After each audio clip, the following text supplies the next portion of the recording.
The Nexus 5 and the OnePlus One, two of the most highly anticipated budget smartphones of 2013 and 2014. With the Nexus 5 being the most popular, let's see how these two stack up and compare against each other. Let's start with the design. On the top of the Nexus 5, you're going to find a circular earpiece with a 1.3 megapixel camera and a proximity sensor. Moving on to the OnePlus One, you're going to find a elongated earpiece with a 5 megapixel camera, an LED notification light, with a proximity sensor as well. Both phones also feature an ambient light sensor. Both phones also have very large screens, with the OnePlus One towering over the Nexus 5 with its 5.5-inch screen. Meanwhile, the Nexus 5 sports a 5-inch screen. Moving on to the bottom of these phones, you're going to notice that the OnePlus One has physical capacitive buttons. Meanwhile, the Nexus 5 has on-screen buttons, but the OnePlus One has a trick up its sleeve, and you can turn off the physical capacitive buttons and use on-screen buttons.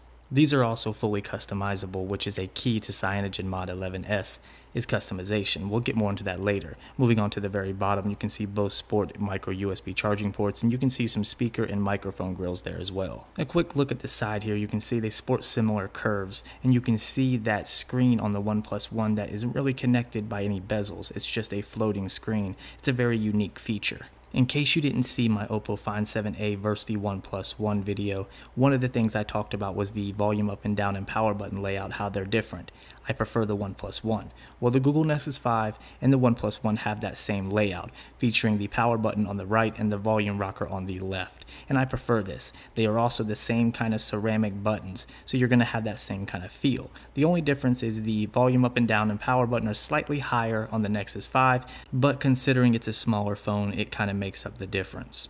Moving on to the top, you can see the 3.5mm headphone jacks as well as microphones there on the top. The headphone jacks are on opposite sides, so it's a little bit different there. On the back, you have the Nexus branding as well as the OnePlus branding with their dedicated cameras and their flashes. You can see there's a dual LED flash on the OnePlus One, while the Nexus 5 retains a single flash. There's no way around it. The OnePlus One is a very large phone. In fact, it's larger than the Galaxy Note series, and it's larger than the HTC One M8. So it's going to be considered your basic phablet. So when it comes to one-handed use, it's going to be incredibly hard to use this phone without shimmying up and down the sides to access the volume rocker, the power button, to even get to the pull-down notification bar. To reach the screen diagonally, it's much harder, which is why I give the edge to the Nexus 5 when it comes to one-handed use and portability. When it comes to screens, neither phone is going to disappoint, and that's thanks to their IPS displays. As you previously saw, that was with the brightness turned all the way up, and daylight visibility is excellent. When it comes to colors though, colors look a little bit better on the Nexus 5, and that is because it's almost more like an AMOLED display, even though it's still considered an IPS display. But whites are much better on the OnePlus One versus the Nexus 5. Both feature LCD displays, while the OnePlus One features touch-on lens display. The Nexus 5 has a pixel density of 445, while the larger screen on the OnePlus One features a pixel density of 401. Angle viewing is wonderful on both phones, and you won't have a problem there, although the Nexus 5 features better whites at angled viewing. The OnePlus One featured a severe call quality bug that affected the speaker when making and placing phone calls. Thanks to the most recent update, they have squashed that bug, and now call quality is wonderful with the OnePlus One. But compared to the Nexus 5, I do like phone calls better on the Nexus 5 despite its smaller speaker. Nevertheless, both phones do have great call quality even when it comes to speakerphones, but when it comes to speakerphones, I give the edge to the OnePlus One because it has the dual stereo speakers. Meanwhile, the Nexus 5 has a single speaker. Don't let the speakers on the bottom fool you. The Nexus 5 has one microphone and one speaker on the bottom. Here's a quick test.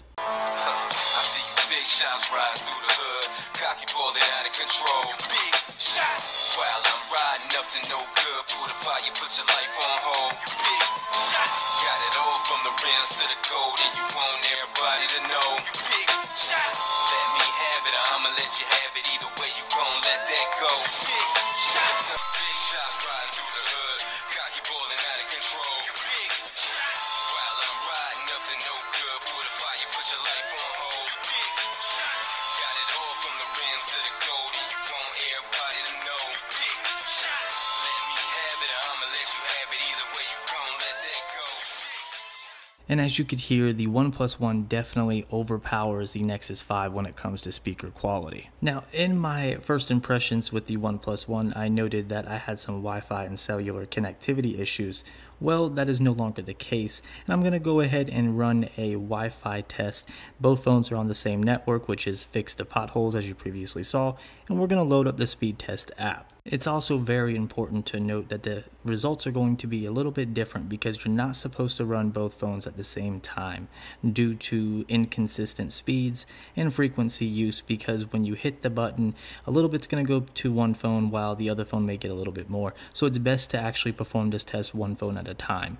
But I'm just going to go ahead and run them both at the same time, and you can see the results right here. So when it comes to download speeds, you can see there's hardly a difference, maybe 7 megabytes per second, but that's hardly significant enough to say that there's any errors with one phone or the other. And when it comes to upload speeds, they're almost dead on and exactly the same. Similar results can be expected on a LTE test as well.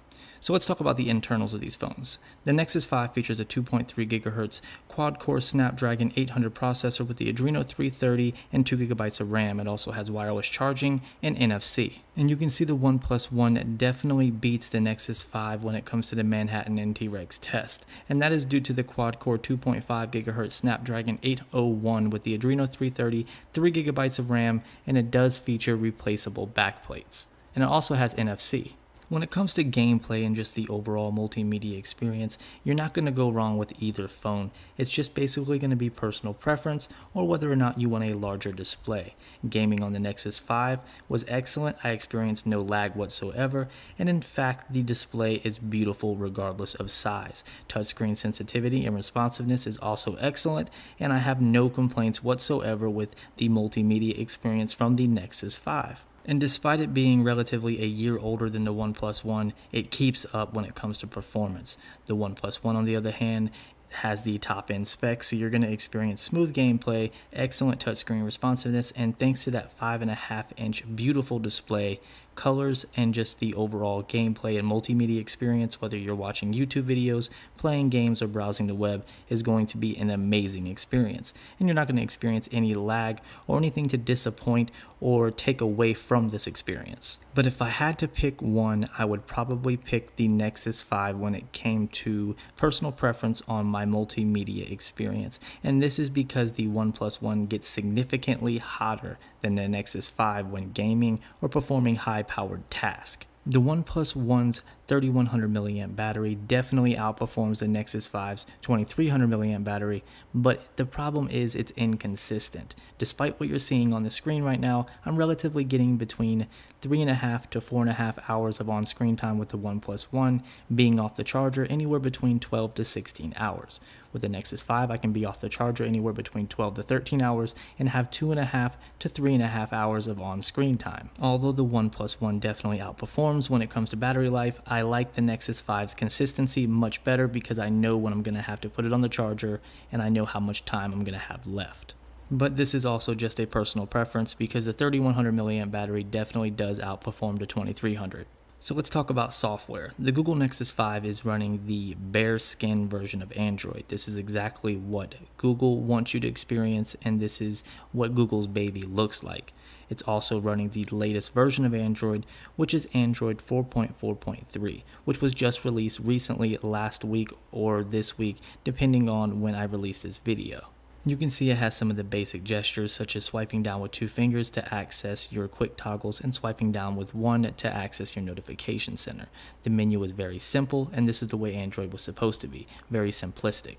And here's that version of Android that I was talking about previously, and you can see proof it is running 4.4.3. And although Android is an open world or open market setup, you cannot customize too much with the bare skin of Google, but you can get a lot of third-party apps to allow customization. It's running the latest version of the Google Now launcher, so you're going to have quick access to Google Now other than holding down the home button and swiping up. And you can see here's a quick example again of your notification center, and if you swipe to the right on your notifications, you're going to be able to swipe them away, and we'll go ahead and pull that back up. Swiping to the left is going to give you your other home screen, and swiping back to the right will give you that quick action to Google Now.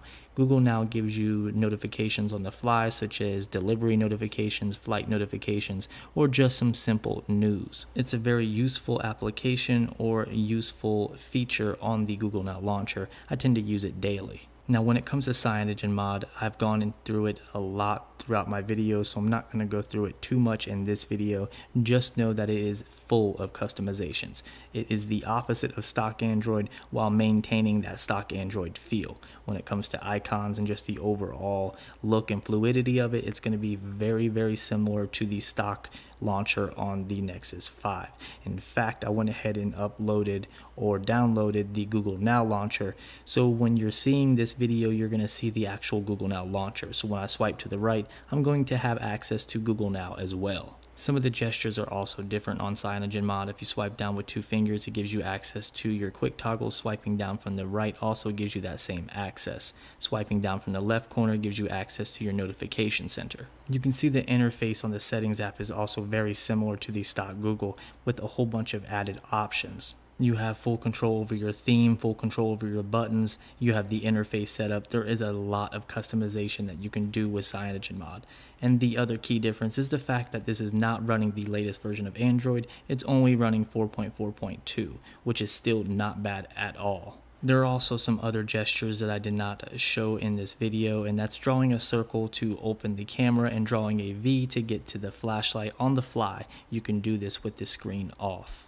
The overall fluidity of these two devices is very, very similar, although since CyanogenMod is basically a rooted or flashed ROM, it is going to experience minor hiccups here and there, but CyanogenMod has been very, very good at pushing out updates, and they are perfecting their system very quickly. So let's talk about pricing and availability. The Nexus 5 is available today. You can get it in red, white, and black. $349 for the 16GB, $399 for the 32GB. It's GSM unlocked, and it's available on AT&T, T-Mobile, and Sprint here in the United States. Now let's move on to the OnePlus One, which is a bit different. They go the invite-only route, so it's not technically available for public release yet, and the model that you see here is actually a pre-production model. You can get it in white and sandstone black once released, $299 for the 16GB, $349 for the 64GB, also GSM unlocked, but only available on AT&T and T-Mobile here in the United States. So let's talk about camera. The rear camera on the Nexus 5 is an 8-megapixel shooter featuring optical image stabilization, single LED flash, and it's also capable of recording video in 1080p. I really do enjoy the actual camera app itself on the stock Google phones, such as the Google Play editions and even the Nexus 4 and Nexus 5s. It's a very simple and very straightforward interface, and you're not bombarded with a million options like you are on TouchWiz, LG, or even now the HTC phones. You can see here it features a timer, the grid mode, HDR, you can turn flash on to auto or just off, and of course you have access to your front-facing camera. If you get out of all that and just swipe to the right, you're going to get access to your video camera, your lens blur option, your panorama mode, and your photosphere. The panorama and photosphere work excellent, although it depends on your lighting, the time of day, and if your subjects move. Going into the settings, you can see you have access to your video quality and image quality. You can change the megapixel count, and you can also reduce the video quality from 1080p to VGA and so forth. You can also change the megapixel count on the front-facing camera, and you can also change the image resolution for your panorama modes and things like that.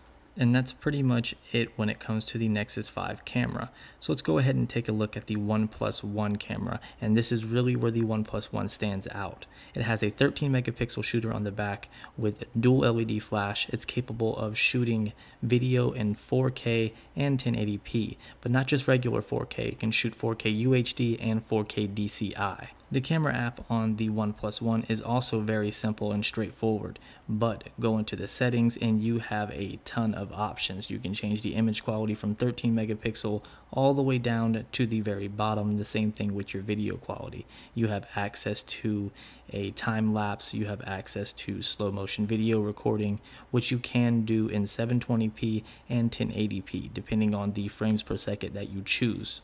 You don't have access to a lens blur option like you do on the Nexus 5, but you have tons of different settings, shooting modes, and filters to choose from, and you can set them up to be accessed on the fly by scrolling up and down on the main camera screen.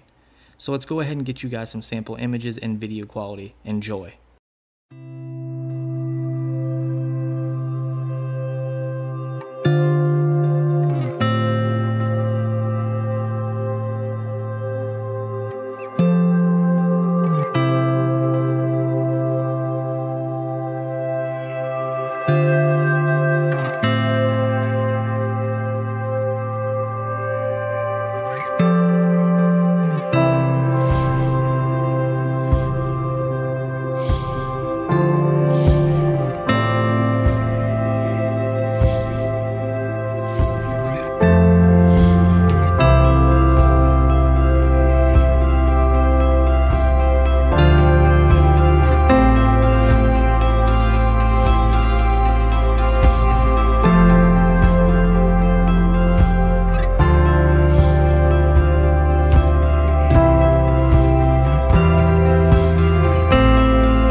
And what's up, everybody? So now the OnePlus One has a 5 megapixel front facing camera, while the Nexus 5 only has a 1.2 megapixel camera on the front. So I'm just going to do a quick test, and this will be my closing of this full entire comparison between these two phones.